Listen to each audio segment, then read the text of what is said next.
Əziz izləyicilər, hər vaxtınız xeyir olsun. Bu dəfə sizə Əhmədlidə Lütfüzadə küçəsində ümumi sahəsi 100 kvadrat olan 2 otaqdan 3 otağa düzəlmə mənzil təqdim edirik.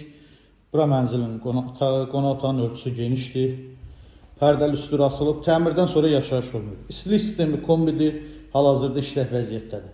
Otaqların döşəməsi laminatdır. Mənzilin dəhliz hissəsi, dəhlizi də genişdir.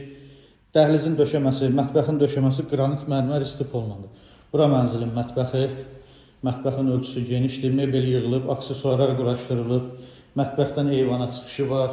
Eyvanda kombi aparatı, qaz sayğacı quraşdırılıbdır. Keçək digər otaqları göstərim sizə. Mənzilin birinci əsas yataq otağı, yataq otaqlarının ölçüsü genişdir. Bütün otaqlarda dizayna uyğun pərdəli üstü asılıb. Mənzilin düzəlmə, uşaq yataq otağı. Düzəlmə olsa da bu yataq otağının ölçüsü genişdir. Görürsünüz. Mənzildə sanitar qovşaq bir yerdədir. Bütün aksesuarları yığılıb, hazır vəziyyətdədir. Əziz izləyicilər, gördüyünüz bu mənzil 18 mərtəbəli binanın 18-ci mərtəbəsində yerləşir. 103 kvadrat ümumi sahəsi var, 2 otaqdan 3 otağa düzəlmədir. Sənəd çıxarış ipotekaya da tam yararlıdır. Qiyməti 187.000 manatdır. Real alıcıya yerində indirim olacaq. Kimin əlavə sual olsa buyurub zəng eləsin. Sağ olun.